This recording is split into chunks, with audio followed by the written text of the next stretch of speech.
Good morning, dear students. It was really a very good experience. Almost 19 people have already been responded to the to the assignment submitted. Good morning, friends. It is really wonderful experience. Almost 19 people have already submitted their responses, and it was a very good experience that you people are responding. Assignment देने का purpose आप लोगों को मेरा आप लोगों का exam लेना नहीं था। बेसिकली मैं ये जानना चाह रहा हूँ कि मैं जो आप लोगों से कम्युनिकेट करने का कोशिश कर रहा हूँ वो आप लोगों को कितना मिल रहा है, कितना आप लोग रिसीव कर रहे हैं, क्योंकि ये टू वे कम्युनिकेशन है। मैं सिर्फ बोले जा रहा हूँ और आप लोगों को कुछ मिल नहीं रहा है, आप लोग कोई मतलब फ़ायदा नहीं हो रहा है, ये सही बात नहीं है। हो सकता है हमारे अंदर हमारी कोई बातें आपको समझ में नहीं आती हैं, तो जब हम लोग क्वेश्चंस को सॉल्व करते हैं, प्रॉब्लम्स को सॉल्व करते हैं, तो प्रॉब्लम्स के थ्रू पता चलता है कि कहाँ पे प्रॉब्लम है। ये किसी को पास और किसी को फेल करने का ये नहीं है, ये हम लोगों को जस्ट अपने अंडरस्टैंडिंग को समझने का ज़रूरत है, और कि मैं कितना सब्जेक्ट को ग्रास्प किया हूँ। और एक चीज़ आप लोग ध्यान दिए होंगे कि इसमें मतलब सब्जेक्टिव क्वेश्चंस कम और ऑब्जेक्टिव क्वेश्चंस मैंने ज़्यादा डाले हैं। ऑब्वियसली ये मतलब पर्पसफुल था, क्योंकि मैं चाहता हूँ कि आप में से सभी लोग बढ़िया से तैयारी करें, बढ़िया से पढ़ें, और उनको स्पेशली ऑर्गेनोन ऑफ मेडिसिन सब्जेक्ट में, चाहे स्टेट पीएससी देने जाएं या नीट देने जाएं, तो उनको ये कंप्लेन नहीं रहे कि ऑर्गेनोन ऑफ मेडिसिन में जो पोर्शन हमने पढ़ाया है या हमने पढ़ा है, जो मेरे साथ इंटरेक्शन हुआ है, वहाँ से कोई क्वेश्चन आप लोगों को मिस नहीं। दैट इज़ वाई ये मेरा टारगेट है, और दैट इज़ वाई मैं ऑब्जेक्टिव क्वेश्चंस डाला हूँ ज़्यादा। ठीक है, अब बात करते हैं लास्ट क्लास के बारे में। हम लोग लास्ट क्लास में बेसिकली इनएप्रोप्रिएटली नेम्ड क्रॉनिक डिजीज या स्यूडो क्रॉनिक डिजीजेज के बारे में पढ़े थे। ये स्यूडो क्रॉनिक डिजीजेज क्या है? बेसिकली अगर हम देखें तो ये लॉन्ग कंटिन्यूड अगर कोई इरिटेशन लाइफ में मेंटेन हो रहा है, और उसके चलते जो सिम्टम्स आ रही हैं, उसके चलते जो chronic disease like situation mimic हो रहा है, लग रहा है कि क्रॉनिक डिजीज है, हो गया है, तो उसको उसको कहा जाता है pseudo chronic disease. Pseudo chronic diseases are nothing but they are due to continued maintaining cause, and this maintaining cause irritates the person continuously, and because of which the person feels as if he is affected by chronic disease, and because the situation, the circumstance is continuously existing in his life, so the symptoms of this irritation are maintained through long time, and so it seems as if it is a chronic disease। ऐसा लगता है कि ये chronic disease है, क्योंकि जो society में acute disease और क्रोनिक डिजीज का जो मतलब कंसेप्ट है, that is based on duration. हालांकि हम लोग आगे बोल चुके हैं कि homeopathic concept of chronic disease और homeopathic concept of acute disease में जो है ड्यूरेशन का मतलब सिर्फ एक्यूट डिजीज में है। क्रोनिक डिजीज का जो मतलब है ड्यूरेशन का, उसमें क्रोनिक डिजीज में ड्यूरेशन का कोई मतलब नहीं है। Chronic disease are just like chronic from the beginning. आपको अगर शोरा का इन्फेक्शन हो रहा है, तो मोमेंट वन से ही आप सोरी क्रोनिक डिजीज से सफर कर रहे हैं। अगर किसी को सिफिलिस का इन्फेक्शन हो रहा है या साइकोसिस का इन्फेक्शन हो रहा है, साइकोटिक माइग्रेन का इन्फेक्शन हो रहा है, तो वो फर्स्ट मोमेंट से ही वो क्रोनिक डिजीज है। जैसे अब हम लोग पैथोलॉजी में क्रोनिक इन्फ्लेमेशन का एग्जांपल पढ़े थे, ट्यूबरकुलोसिस के केस में जो वो कैसा इन्फ्लेमेशन है, क्या एग्जाम्पल है, वो क्रॉनिक इन्फ्लेमेशन का एग्जाम्पल है। तो वो डे 1 से ही क्रॉनिक इन्फ्लेमेशन, वो डे 1 से ही क्रॉनिक इन्फ्लेमेशन होता है। क्रॉनिक इन्फ्लेमेशन में क्या फीचर हुआ करता था कि side by side inflammatory process और हीलिंग का प्रोसेस ये होता था। सिमिलरली जो क्रॉनिक डिजीजेज हैं, जो ट्रू क्रॉनिक डिजीजेज हैं, वो it's from its moment of Inception, जैसा इसका मतलब इंसेप्शन हो रहा है, जैसे इसका इन्फेक्शन हो रहा है, उसी मोमेंट से ये क्रॉनिक डिजीज होता है और उसी मोमेंट से ये एक डिफरेंट वे में रिएक्ट करता है। कैसे रिएक्ट करता है हम लोग ऑलरेडी पढ़े हैं।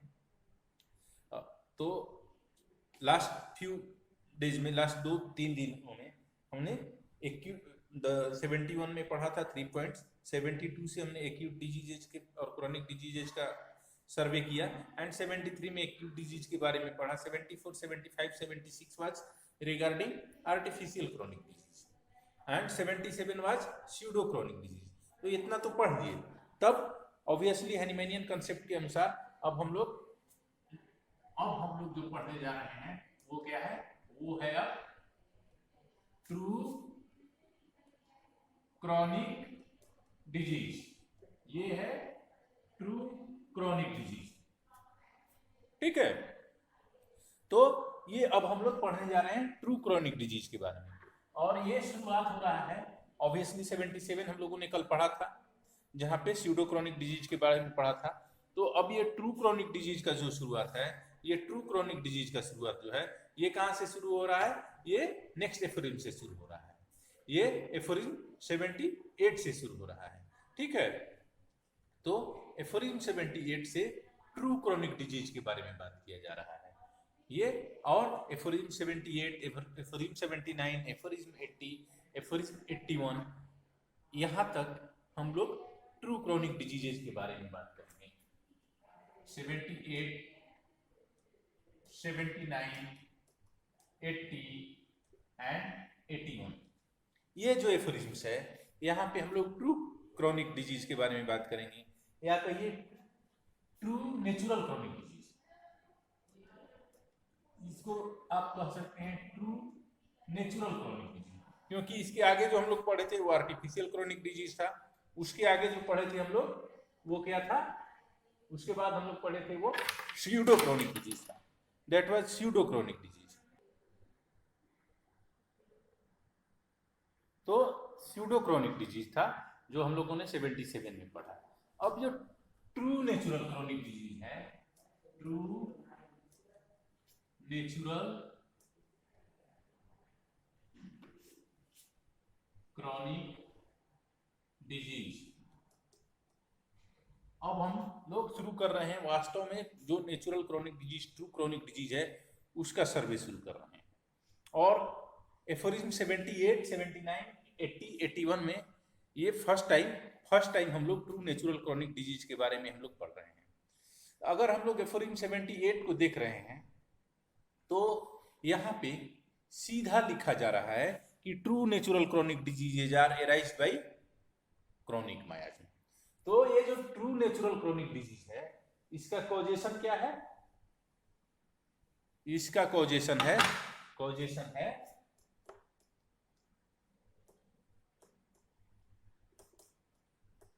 क्रॉनिक मायाज्म, कोई कंफ्यूजन नहीं। अगर आपसे कोई पूछे कि chronic disease, true natural chronic disease या होम्योपैथी में क्रॉनिक डिजीज क्या है, तो chronic diseases are those diseases which are caused by chronic miasm. 1 महीना, 2 महीना, 6 महीना, 3 महीना कहने की जरूरत नहीं है। 1 सेकंड से भी अगर सोरा का इन्फेक्शन हुआ है, क्रॉनिक मायाज्म का इन्फेक्शन हुआ है तो वो क्रॉनिक डिजीज है, कोई कंफ्यूजन नहीं होना चाहिए। So for a disease to be called chronic disease, duration of disease का कोई रोल नहीं है। माइंड इट, क्रॉनिक मायाज्म से अगर कोई डिजीज हो रहा है तो वो क्रॉनिक डिजीज है। There is no importance of duration so far homeopathic concept of chronic disease is concern. Homeopathic concept of chronic disease में ड्यूरेशन का कोई मतलब नहीं है। सिर्फ और सिर्फ एक ही चीज से मतलब है, आपका जो क्रोनिक डिजीज हो रहा है, आपका जो डिजीज हो रहा है, वो क्रोनिक मायाज्म के चलते हो रहा है या नहीं हो रहा है। अगर ये क्रोनिक मायाज्म के चलते हो रहा है तो ये क्रोनिक डिजीज है, कहानी खत्म। वो 1 सेकंड से हो या 100 साल से हो, ठीक है। If it is due to chronic miasm, if it is due to chronic miasm, अगर ये क्रोनिक मायाज्म के चलते है तो ये क्रोनिक डिजीज है, अदरवाइज ये क्रोनिक डिजीज नहीं है। स्टोरी एकदम क्रिस्टल क्लियर रखिएगा माइंड में। तो 78 में फर्स्ट सेंटेंस कह रहा है the true natural chronic diseases are those that arise from a chronic miasm which when left to themselves and unchecked by employment of those remedies that are specific for them always go on increasing and growing worse, notwithstanding the best mental and corporeal regimen, and torment the patient to the end of his life with ever aggravated suffering. These are the most numerous, greatest scourge of human race. For the most robust constitution, the best regulated living, mode of living, and the most vigorous energy of the vital force are insufficient for their eradication. कहने का मतलब ये humanity के लिए सबसे बड़ा मतलब सबसे कठिन चीज रहा है ये जो ट्रू नेचुरल क्रोनिक डिजीज जो है। और ऑलरेडी हम लोग 72 में पढ़े ही थे और वही चीज यहाँ पे भी रिपीट किया जा रहा है कि वंस वाइटल फोर्स जो है इसको मतलब इसके एंट्री के टाइम में अपोज कर सकता है, बट एक बार ये इंटर कर गया लाइफ में तो विदाउट इंडिकेटेड होम्योपैथिक मेडिसिन ये कंटिन्यूअसली राइज करता रहेगा, ये बढ़ते जाएगा और ये फाइनली ऑर्गेनिज्म को खत्म कर देगा। आप कितना भी अच्छा डाइट हो, रेजिमेन हो, कितना भी एनर्जेटिक हो, कितना भी अच्छा विगरस आपका कॉन्स्टिट्यूशन रहा हो, बट अगर आपको क्रोनिक मायाज्म का इन्फेक्शन हो गया है तो आपको ये छोड़ेगा नहीं, आपको ये इंड तक खत्म कर देगा और ये कंटिन्यूअसली एग्रावेट होते रहेगा। इवन आप सबसे अच्छा खाना मतलब best diet, best regimen, each exercise, this that, each and everything कीजिए, बट ये क्रोनिक मायाज्म के ग्रोथ को रोक नहीं सकता है, क्रोनिक डिजीजेज के ग्रोथ को रोक नहीं सकता है और क्रोनिक डिजीजेज ग्रेजुअली बढ़ेंगी और बढ़ते सफरिंग बढ़ाएंगी और ये इंसान को खत्म कर देंगे।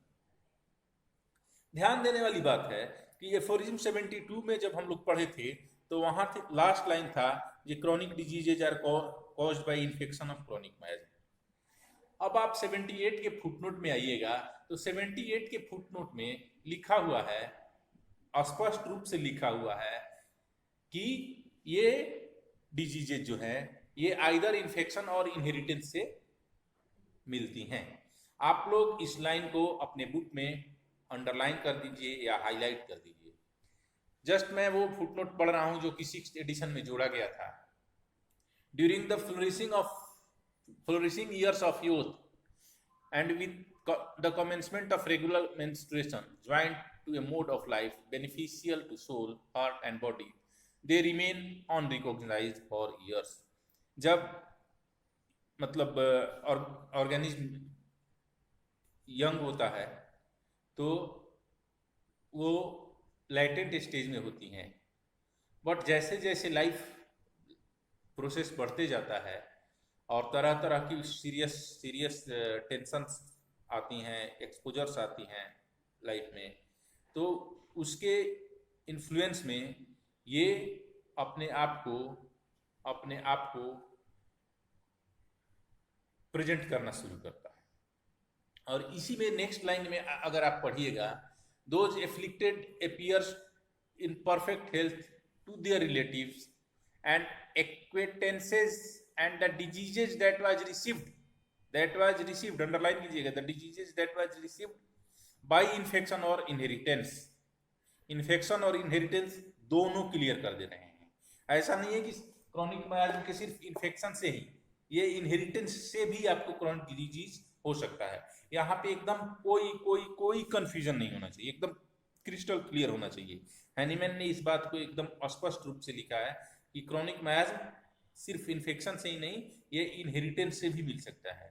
जैसे जैसे हम लोग अपने फैमिली से, अपने मदर से, अपने फादर से उनका प्रॉपर्टीज पाते हैं, उनका संपत्ति पाते हैं, वैसे ही उनका गुड एंड बैड, उनका माइजमेटिक टेंट भी पाते हैं। ये क्लियर होना चाहिए, यहाँ पे कोई कंफ्यूजन नहीं होना चाहिए। एकदम मतलब लिख दिया गया है कि आइदर इन्फेक्शन और इनहेरिटेंस। सो ये रहा 78, एफोरिज्म 78। एफोरिज्म 78 में basically true natural chronic disease के नेचर, कॉजेशन वगैरह के बारे में बात किया गया है। अब आते हैं एफोरिज्म 79। एफोरिज्म 79 में कह रहे हैं कि hitherto syphilis alone has been to some extent known as a chronic miasmatic disease which when uncured ceases only with termination of life। Hahnemann के टाइम तक, हैनीमैन साहब के टाइम तक सिर्फ और सिर्फ सिफिलिस को ही क्रॉनिक माइजमेटिक डिजीज समझा जाता था,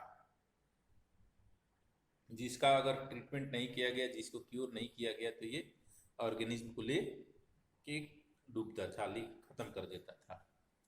बट यहाँ पे हैनीमैन ने एक और क्रॉनिक डिजीज का जिक्र किया है जो कि एग्जिस्ट कर रहा था ह्यूमन काइंड के ऊपर, बट जिसको किसी ने रिकॉग्नाइज नहीं किया, जो कि एग्जिस्ट कर रहा था पर जिसको किसी ने रिकॉग्नाइज नहीं किया। वो कौन सा डिजीज है? तो ये फर्स्ट टाइम एफोरिज्म 79 में हैनीमैन ने बात किया है साइकोसिस के बारे में, और कह रहे हैं साइकोसिस the condylomatous disease equally ineradicable by the vital force without proper medicinal treatment was not recognized as a chronic miasmatic disease of a peculiar character, which it nevertheless undoubtedly is, and physicians imagined they had cured it when they had destroyed the growth upon the skin, but persisting dyscrasia occasioned by it escaped their observation। साइकोटिक्सिस के case में कॉन्डाइलोमेटस growth होता था, ठीक है, और उन growths को वो लोग जब खत्म कर देते थे तो वो लोग समझते थे कि उन्हें इसका क्योर कर दिया है, पर ये सही बात नहीं थी। पर ये बात सही नहीं थी क्योंकि साइकोसिस के केस में जो इंटरनल डिजीज है जिसके चलते ये ग्रोथ हुआ था वो एग्जिस्ट करता था, और इस चीज को मतलब साइकोसिस को कभी भी अदर फिजिशियंस ने क्रॉनिक माइजमेटिक डिजीज के रूप में आइडेंटिफाई नहीं किया। सो एफोरिज्म 79 में हैनीमैन दो बात बोल रहे हैं। फर्स्ट बात बोल रहे हैं कि क्रॉनिक माइजमेटिक डिजीज के रूप में पहले से ही मेडिकल फ्रेटर्निटी सिफिलिस को मानता था, लेकिन इसके अलावा भी एक क्रॉनिक माइजमेटिक डिजीज है जिसको उन्होंने साइकोसिस कहा है, जो कि कॉन्डाइलोमेटस डिजीज है, और उसको किसी ने आइडेंटिफाई नहीं किया था, और उसके मतलब उसका जो एक्सटर्नल मैनिफेस्टेशन है उसको हटाने के बाद भी वो ऑर्गेनिज्म को डिस्ट्रॉय कर रहा है, खत्म कर रहा है। सो एफोरिज्म 79 में सिफिलिस एंड साइकोसिस का जिक्र आया है। Aphorism 78 root natural chronic disease क्या है, एफोरिज्म 79 सिफिलिस एंड साइकोसिस। आप लोग इसको देखिए, पढ़िए, समझिए, अगर कोई क्वेश्चन हो, कंफ्यूजन हो तो पूछिएगा। नेक्स्ट वीक में हम लोग जो क्वेश्चंस दिए हैं मंडे को या ट्यूसडे को हम लोग उसको डिस्कस करेंगे, ठीक है। Thank you.